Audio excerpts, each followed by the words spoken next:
Alright, so this video is going to be a Kpro board swap, and this is going to be a little bit different because this is actually the Hondata, and some people do the Honda Vert, but this is going to be a little different from the Honda Vert. As you can see, I already installed it.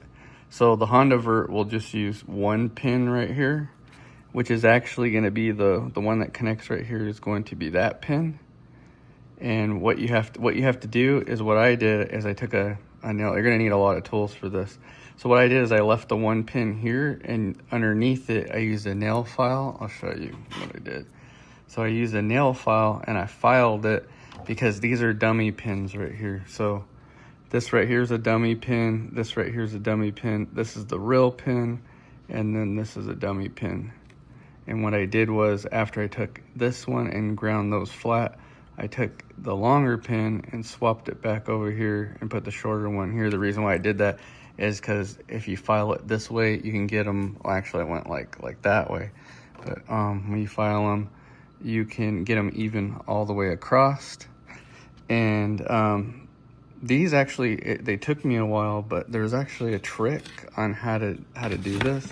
So you're gonna need a lot of tools. So you're gonna need a toothbrush. You're gonna need 91% alcohol, some type of loop so you can see. You're gonna need some flux, and here's all the Digikey parts with the part numbers. Everybody else that does this, they don't show the part numbers, and these I actually had to, here, let me show you real quick. So these are called sorry about that. These are called headers right here. And they're 2.54 millimeters, and then they go, that's apart. And I measured the length. So I take a micrometer, I had to measure everything and figure everything out on my own. And I ordered the part numbers, I put this in. So this is just gonna be like the Honda Vert.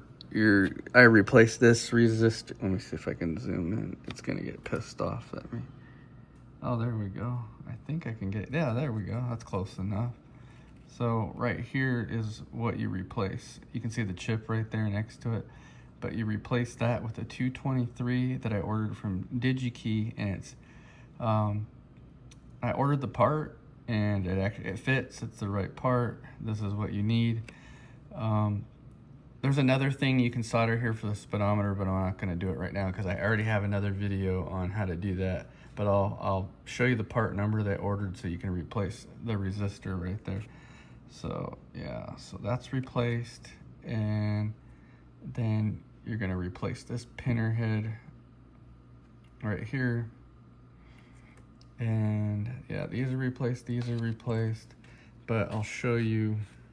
Let me turn it over and then zoom out. So like, let me see. So that actually came out really good. This is where I screwed up right here on this. I didn't screw it up, but it's not clean as like these other ones. Like these look factory, those look factory. The reason being is when I first did this, it was my first time. I didn't really understand how to do it, but I'll show you the technique I used. So let me show you real quick. You can't just use a regular soldering iron. This is the soldering iron I use. It's an Antex. Let me put it in the light here so you can see. There, I think you can see it. I think it's it's a 15 watt. So you use a 15 watt soldering iron. I think it's still hot, so I'm not touching it. And what you do in order to, so you're gonna need some of this copper braid right here. It's gonna suck up the copper. And this is the technique on how to do this real fast, and it works really good. I wish I would have figured it out right here because it almost got messed up. So let me zoom in, I'll show you what you're gonna do. So you're gonna take your soldering iron, and these holes are gonna be flat. And you're gonna take your soldering iron, you're gonna heat it up, and you're gonna punch your soldering iron on each hole, boom, boom. You're gonna do them one at a time.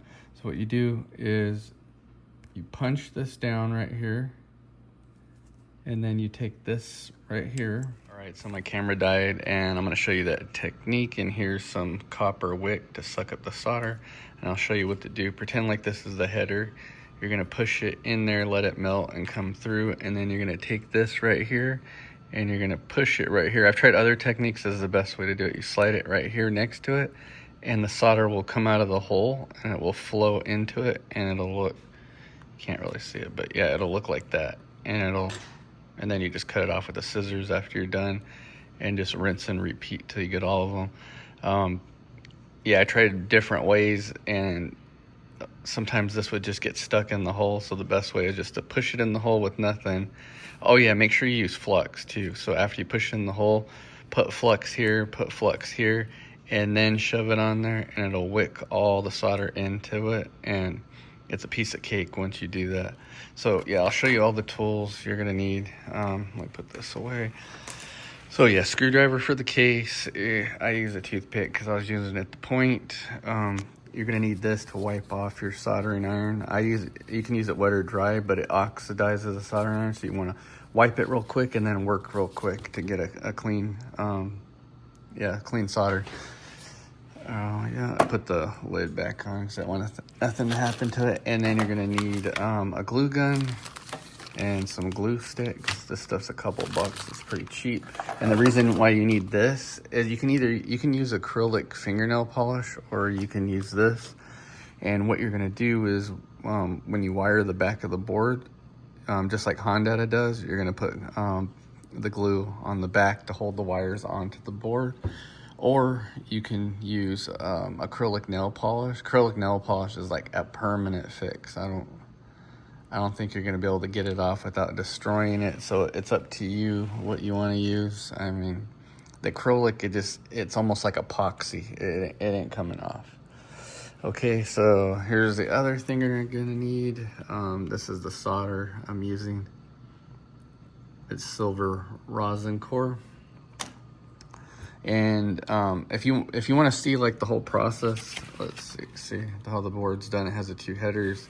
So basically with this, there's another resistor on there, but every single ECU I've come across it's a 0 resistor, which is a jumper, so you don't need to mess with it. But you can go like and look on Hondavert and see how to solder this up. So you can see there, header there, and then I think that's J20 or something like that. And then you have your, yeah. Hold on, wait. Okay. And then this is a 2, there we go. So yeah, this is, let's see if I can see it. Okay, yeah, so that's a 223 right there, 223 resistor, and I'll show you the part number. So let me zoom out again. So this is what I got from Digikey, and this is the header. These are made in Germany, so these are high quality. It says they're copper, but you can see right there. I don't know why this thing doesn't like the focus. It's like flipping out today. But yeah, get some extras. I got a whole bunch here. I think this was like 13 bucks for everything with shipped. That's shipped. And this is an anti-static bag. So yeah, I got a bunch of headers here, and right here, you're just gonna use a 5-pin header, 5-pin header, and a 4-pin. So basically you just take the 5-pin and then snap one of them off, because they're meant to do that. And then you have a 4-pin header there. So yeah, I ordered a bunch of these if I need to do, so I don't ever have to order these again, so I can order them for somebody else, or if I need to do another Kpro swap. But yeah, you can see there's a part number. I'll leave it in the description. So I'll go to the next part. All right.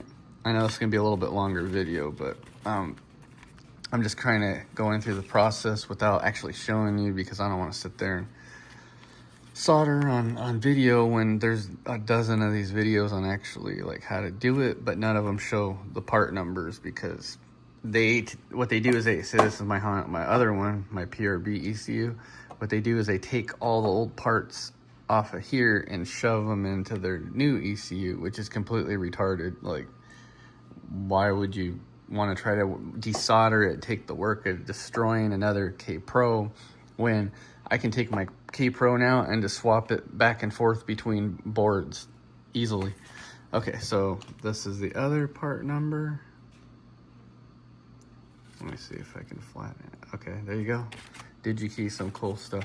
So this right here is, I think this is the, yeah, this is the 470 SMD resistor, which stands for like surface mount. They're like, these things are small. You can't tell from the video, but these are smaller than a half of a grain of rice. They're that small. It's like, these are like a quarter of a grain of rice. They're so small. Like it's ridiculous. Like, yeah. Oh yeah, the other thing you're gonna need, I mentioned, yeah, you're gonna need some kind of loop or magnifier to see what the hell you're doing, because you're working for some small stuff. Tweezers, and you're gonna use that to hold the SMD resistor while you're soldering it in. Okay, this is the other resistor. This is the 223 that you're gonna need right here. So this is the part number. There you go, I can see 22K ohm. Yeah, and I had to figure this stuff out, dude. Like, I'm just meticulous. So what I did was I got micrometers and I was measuring every resistor, because when you look at the resistors and you order on Digikey, there's probably like, there's hundreds. So you have to figure out which one's the right one, and these are automotive grade, so these are the correct ones. Like, I went through everything. Not only are they automotive grade, but they're exactly like, and these are made in Japan. So both of these resistors are made in Japan. This header is made in Germany, so I'm not messing with eBay. I would not recommend getting any resistors on eBay. I've had issues in the past. Order them from AliExpress and eBay, so don't do that. So yeah, this right here, I think I ordered 100 of them for like $1. I think this was like 99 cents. But you can see I got a whole, look at each one. There's a resistor. So I mean, I'll never use all these, but I just bought them for the hell of it. If anybody like needed one, I can be like, all right, yeah, I got you. You know, and you always need to get extras. So when you order this stuff, don't just buy like one, just order extras, because if you mess up one of these or you lose one of these because they're so small, then you have extras and you're good. But yeah, these are the parts. I'll link them in the description, and it comes with a cool, when you get in the mail, you get a cool little Digikey bag. I've ordered them from before. Everybody knows that is messing with electronics how good Digikey is. And I think yeah, so I'll do the wires on the back of this board, and you'll see what's next. But I'll probably upload this video today and then solder on the back of the wires, because the wire's not gonna come in the mail, but I'll leave a link in the description till later on today. So I just did the hard part. Now it's basically over. But if you want to see me like how easy this is, I'll show you real quick, because I left one screw in there. Yeah, let me pop this off, because the Kpro Board is in there. I think I can do this one-handed. Okay, without breaking or bending anything. Come on. There we go. Make sure I didn't bend anything.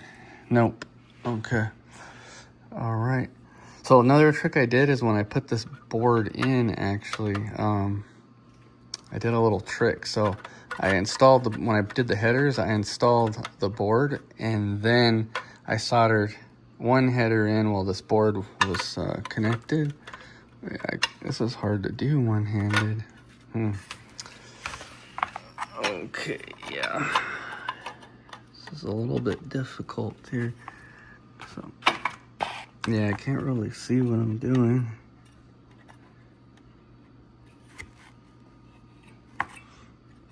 Yeah, I don't think, let's see.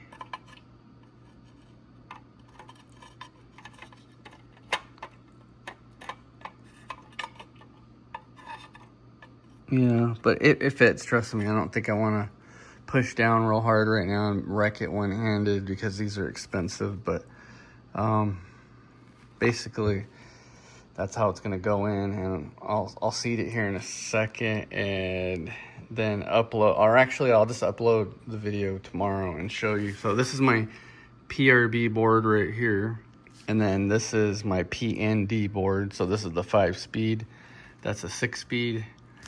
Believe it or not, I got this on eBay for $100 and $20 ship. So $120 for a PND ECU, which the cheapest you can probably find them is $300, and then that's the really expensive one that's probably like $500-600. But okay, I'll upload the next part tomorrow. Later.